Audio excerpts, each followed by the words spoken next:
Monday morning, it's McCollum on Business. I'm Stephen McCollum. For the next 30 minutes or so, I'm going to get you updated on what's happening around the business world, what happened over the weekend in terms of national stuff out there. Of course, when we left you on Friday, everything was hunky-dory. And then the conversation of the ceasefire, well, that was called off on later Friday as well. So let's get you updated here. Market Watch, stocks we're paying attention to, local and national stories that you need to know as well. So let's get it started with that Market Watch.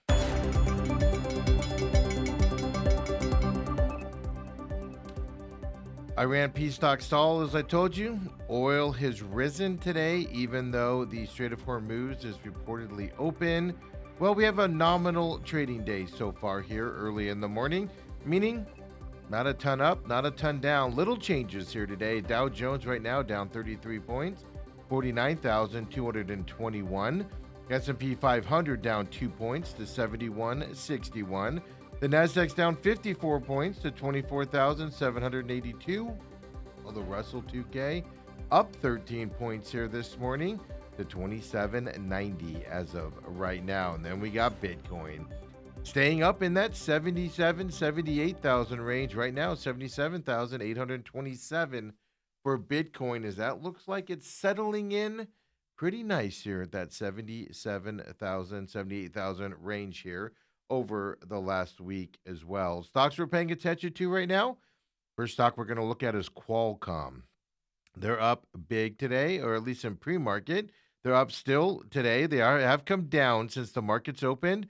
2.62% here over the last 30 minutes since the market opened. What's happening with them? Well, TF International Securities, an analyst for them, came out and said, he posted this on X, according to CNBC. He said OpenAI is working with Qualcomm to develop smartphone processors. Well, that's big news here for Qualcomm, of course, as OpenAI, as you know, big artificial intelligence company. But also, so that's improving Qualcomm here today. And then there's Apple on the other side of this news. Apple's the stock we're looking at now, 1.18% down here today. Well, that just means that Qualcomm now becomes a new competitor here with Apple. And so a potential new competitor taking Apple stock down today. Now, obviously, that new competitor, Qualcomm, up here early this morning on a Monday. Let's stick with some software companies here and look at Adobe as well. Well, they've been downgraded here. They're 0.75% down right now here today. They've been downgraded to neutral from Mizuho, that investment company. It wasn't outperformed before, Adobe was. Analysts wrote that increasing alternatives to the company's products and potential strategic acquisitions or their investments could hit Adobe's margins coming up in the future. So downgraded by Mizuho to neutral. Well, that's taking Adobe stock down here, 0.97% down here today on this Monday. Later on when we come back, we're going to look at the fast food, or at least delivery pizza giant that's had a lot of success over the last couple of years while their competitors have not. We'll look at Domino's Pizza, or I can never say this company name, Organon. We'll look at them as well. They're a healthcare company. And then Intel, right? Big Friday for Intel. If you remember back to McCollum on Business on Friday, big day for them. Well, let's look at the follow-up here today on this Monday as well for Intel coming up. But first, we told you ceasefire talks stall for the Middle East. Oil prices have risen a little bit here today as well. So that's what the market's waiting on. This is a Fed week as well for meeting. Policymakers are getting together, and the market is not expecting any changes, especially with the current Fed chairman, Jerome Powell. We're getting closer to his tenure ending, and a new Fed chairman, if he's appointed here, will be moving into that role. So nobody's expecting any changes this week on the Fed side, but that's kind of what the market is dealing with here as we go into this Monday morning. And so let's look at some other stories besides the typical ones that we talk about. Fannie Mae and Freddie Mac. Well, they're making a major change to how Americans may qualify for their mortgages. So as you know, Freddie and Fannie Mae are both government-backed mortgage companies. They said last week that they're going to begin allowing loans evaluated using that new Vantage Score 4.0. That's that new model, not FICO. The new one that can incorporate data, things like rent, utility payment history can go into these numbers as well. Right? The theory behind it is you pay $2,000 in rent every month.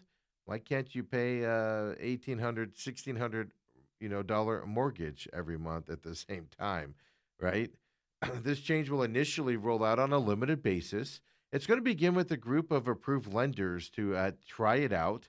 But as part of that broader credit score modernization effort that is happening right now from the Federal Housing Finance Agency, Freddie Mac, they've already begun testing the model, taking delivery of about $10 million in loans evaluated using that Vantage score.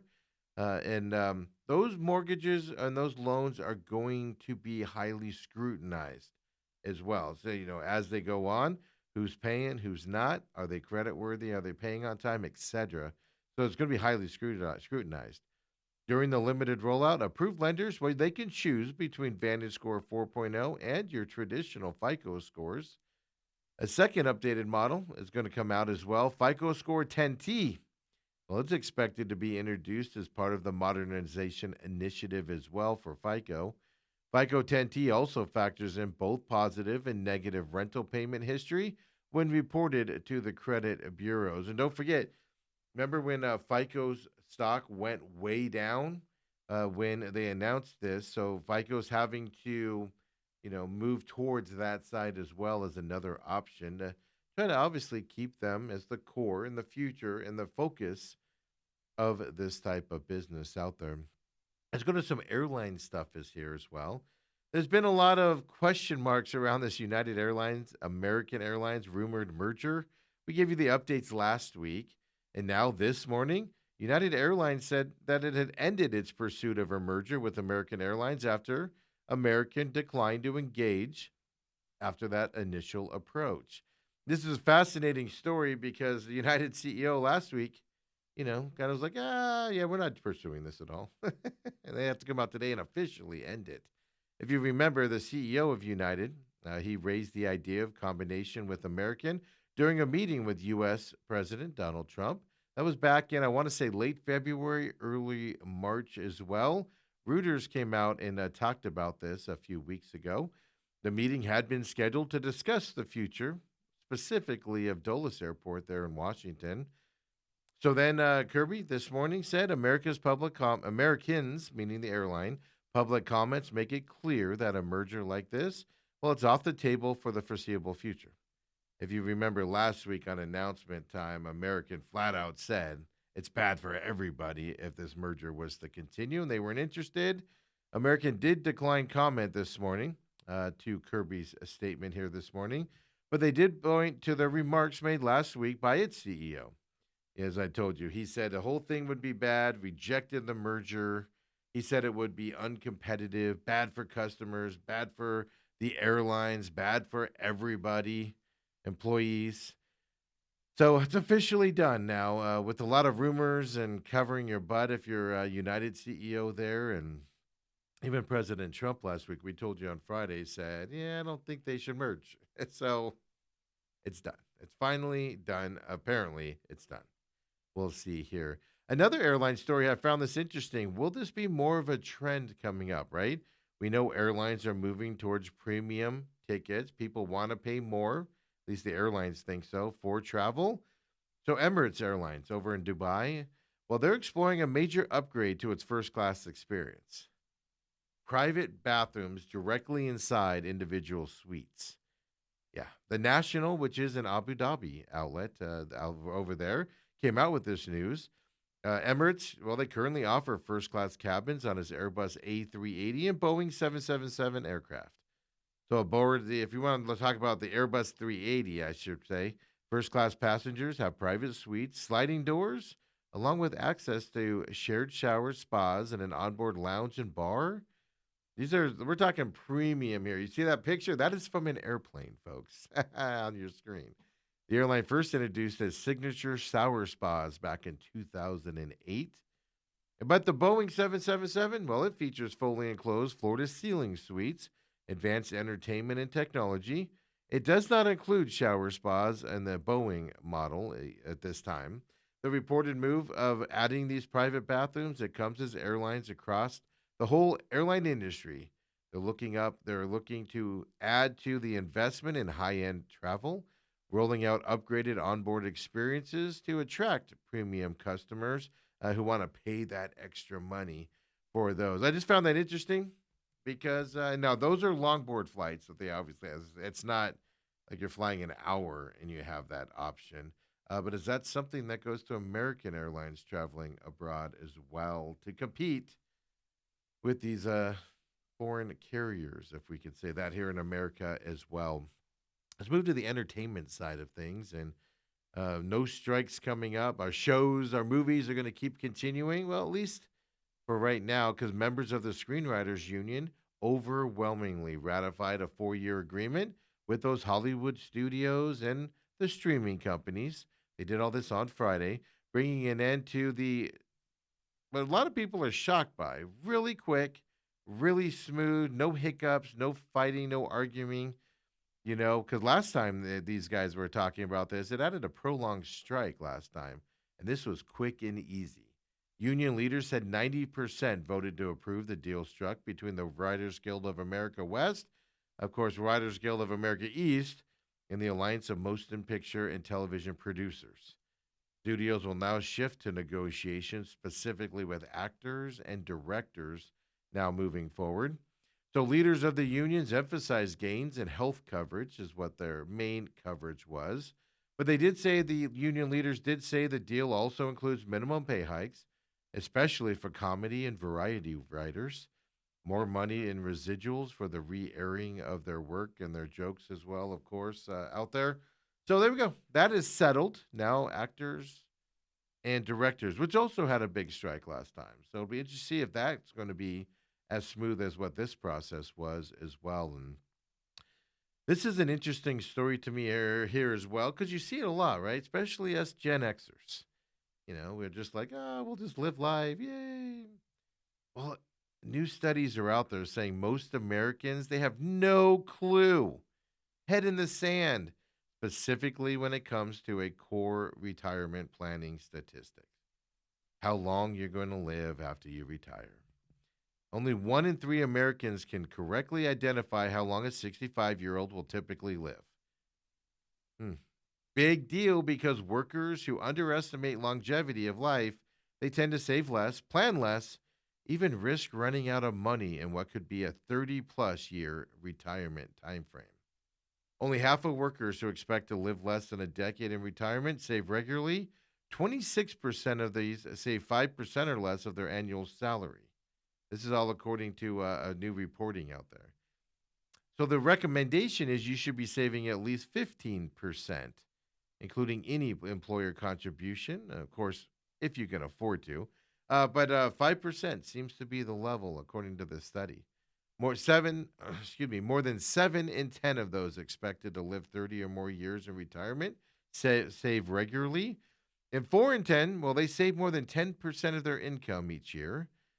Well, so here's the numbers that you'll be educated on here watching McCollum on Business.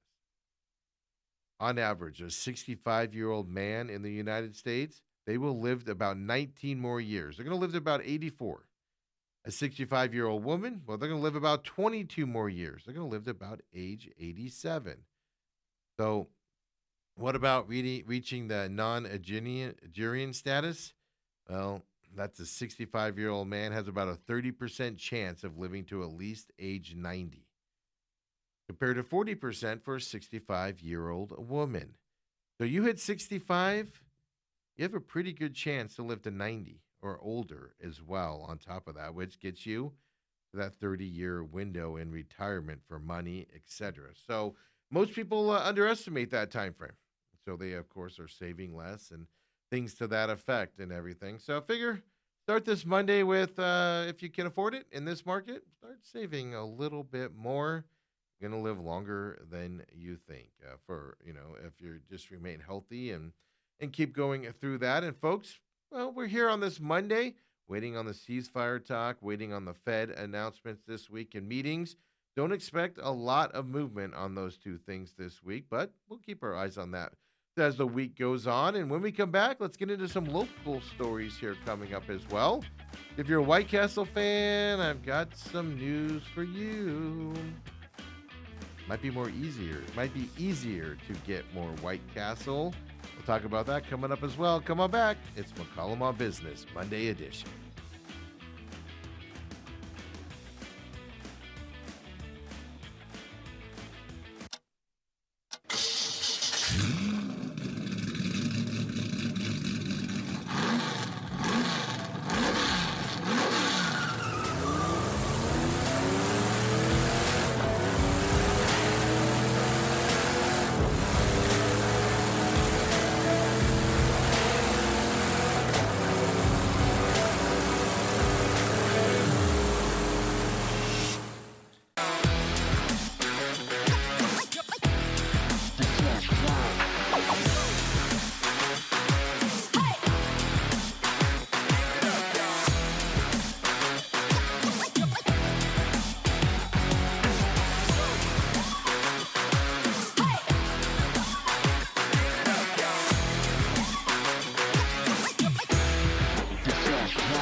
And we're back here, McCollum on Business Monday edition.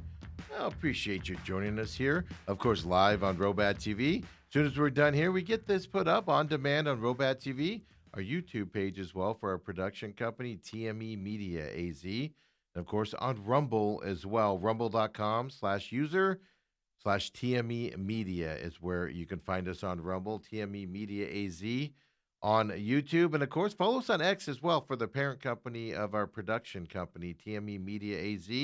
Give you the show updates, what's happening in terms of programming, what we do around here with all of the entities that we work with on our production side, folks.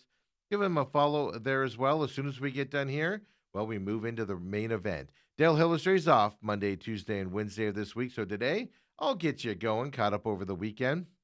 So come and join me here from 8 to 10 live at Robat TV, of course, right afterwards on demand, YouTube. The podcast systems, just search the main event with Steven, the main event with Dale. It pops right up for you. And then, of course, on Rumble as well. Then we got the pit stop coming up later on this week. We talk about racing, big races in Talladega over the weekend. Fun racing there on Saturday and Sunday. Some big wrecks happened and got some chaos out there. And somebody got their first win, which was always fun to see. Pit stop coming up later in the week as well, of course. We'll have that out for you on the Robat YouTube page and on Rumble as well. And then don't forget, the reason we're on Rumble, The Real Matrix. We love producing that show with the Angry Patriot. That'll be out on Fridays, 10 a.m. here at Robat TV, noon on the YouTube, on the Rumble page there, rumble.com/user/TME Media.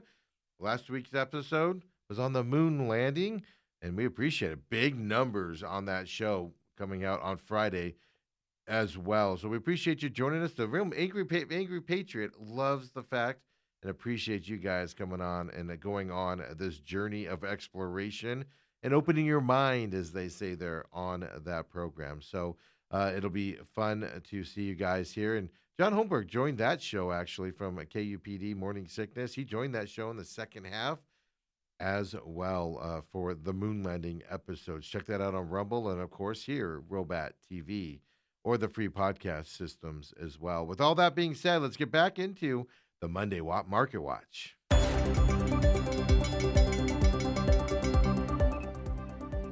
Everything is just kind of there today, right? Oil is rising a little bit, not huge numbers. Iran peace talk stalls. Strait of Hormuz is open reportedly. Over the weekend, I saw a lot of conversation about the tankers that are moving around that strait right now, in and out, and kind of bypassing it as well, going through, down south, the channels across South America, things to that effect. Well, the market's just there, and the Fed meets this week as well. Nothing expected to happen with the change with the Fed chairman change coming up. Dow Jones right now is down the 44 points. The S&P 500 is down 2 points here as well. Little change throughout the whole market. Nasdaq's down 65 points right now. The Russell 2K, the only one positive, 13 points up for that small cap index. And then Bitcoin, it's kind of found its little home here this last week. 77,894 for Bitcoin here today. So Domino's Pizza. Let's talk some food here as we look at our stocks coming up here. This has been a very successful pizza chain over the last year or two, whereas their competitors have struggled. Domino's has done really well with same store sales and their growth model. Well, now they're down 10.42% right now as well. The U.S. sales outlook did come short of expectations. Domino's said it expects U.S. same store sales to expand by 0.9%. Still an expansion. A lot of their competitors are struggling with that. But analysts had basically expected around a 2 to 2.5 percentage point growth for same store sales. Big number difference. But in the eyes of investors, that's a disappointment. Domino's 10.44% down right now. And then the company Organon is what we're calling them. I have a hard time saying this company name, but it is up 17.23%. Got my attention today. And again, it always makes me laugh when it's up almost 20%. It's $13 is what it's moved up to, right? In terms of that number. They're a healthcare company, if you don't know what they do. Well, they are going away, I guess we can say, because they're being acquired. Indian drug maker Sun Pharmaceutical Industries, well, they are purchasing Organon moving forward. Organon is in 2021, was spun off from the drug maker Merck at that time and now being purchased by this Indian drug maker. Well, they said the Organon said that the transaction provides immediate and compelling value to shareholders, is what they are saying for that move. And then we're going to do our Monday morning follow up on Intel. Friday, 23% up on Friday for Intel. Now, this was because of their earnings report, and it kind of dragged the whole market up. Everything in that Intel sector was up on Friday based off of their numbers and their prediction of their chips moving forward. Well, today they're up about 4.45% here this morning as well. So that wave of that earnings report still up here for Intel here on this Monday morning. How long does it continue going up before it starts to go backwards a little bit or some profits sold? We'll have to keep our eyes on Intel here throughout this week as well. And now let's talk some local stories here. An interesting happened. I saw this story in multiple places this weekend. I saw it on some local stuff. The story we're going to get you here, a lot of it was taken. KJazz gives us this information here locally. But I saw this on some national news stories. I saw some national reporting on this. And it's fascinating to me on what gyms are doing and the decisions they're making moving forward. So if you don't know what's kind of happening out there in the gym world, if you're like me and despise walking in gyms, I'm not a big EOS fitness fan, just too busy. They don't have big selections for their size. But anyway, I digress. Over the past couple years, commercial gyms are doing something interesting here. They're kind of asking our full court basketball facilities worth the expense and what it takes to keep it up. What happens is new courts here, new basketball courts across the country, not just here locally, they bring in new members, and those members stay loyal and keep going back. A lot of them will go in there just to play basketball. Some of them will go in, play basketball just to change up their routine and then go lift weights or whatever. You work on their cardio doing that. But a lot of gyms are shifting to more lucrative business models. So some are adding pickleball courts. Some are adding more workout spaces as well because these gyms get pretty crowded. So there's little national data out there. You try to find it. Well, you don't know what this trend actually is, but we do have some updates here locally here, thanks to KJazz as well. But people are posting all over social medias that gyms, big ones, LA Fitness, EOS Fitness, they're closing their courts. So then that leaves, players without a place to play. We're here in Arizona. Go play in the middle of July outside. So you want to go inside of a trend as well. So the trend of closing these basketball gyms, well, they're arriving in Arizona. The EOS Fitness out by my place, the big one, has a half court gym in it as well. That's always packed. Yeah, if you don't know, EOS Fitness is one of the largest commercial gyms here in Arizona. More than 40 locations here in just the Phoenix area alone. They have cheap membership prices. They're open 24/7. Basketball courts, as I said, are full court or half court in these locations. And a lot of people go there because of their pricing and the loyal to it because of the basketball courts. Well, EOS has announced that its courts will be closing in early April across multiple locations here in the valley. They're going to be replaced with another section of weights. Well, that's to lure more customers, they say. EOS Fitness memberships, if you don't know, start as low as $9.99 per month at that point. But they said the gym plans to transform its courts into rooms with different lighting. This is what annoys me the most. Equipment to bring in influencers and encourage people to record their workouts. There's a couple of EOSs out by me, and one of them, they have a influencer room. They encourage influencers to go to that gym so they can record and work out in there as well. Yeah. EOS is saying they believe they can stand out on the influencer side and get people that way. I wish them luck. One reason gyms, they might not want the basketball courts, well, the maintenance costs. Interesting enough, according to KJazz, a spokesperson from EOS told them that the cost of keeping the court up to date, that means fixing backboards, rims, redoing the floors, etc. They say that's a big reason to abandon basketball courts. Then, of course, you've got the squabbles, we'll call them, right? The disagreements that sometimes occur. As you know, basketball is competitive, can be physical at times, and arguments can occur after that as well. So, interesting enough. So, EOS Fitness converting some of their basketball courts across town into other things. There's other gyms out there, Vaza's Fitness, which I thought was part of LA Fitness, if I as shoot off of them. But I know them and LA Fitness, they said they have no plans to shut down their courts at all moving forward. So that could make them, where you would transfer to. KJ's story has multiple people canceling their memberships with the EOS and going to other gyms just because of the basketball side of things. And it's interesting. The bigger the gym, the more inclined they want to get rid of their basketball side. This story blew up over the weekend. Get the local flavor here with the KJazz reporting of it as well. But fascinating. Gyms making these decisions. Basketball fans are loyal. They will be loyal to a gym if they can go in and play basketball. They're just like, get out of here. I have my own problems with EOS Fitness and everything.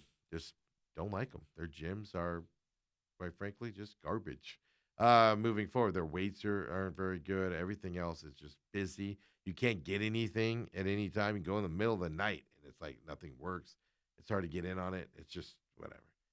So, anyway, that's my choice on that matter. But interesting battle going on there as well.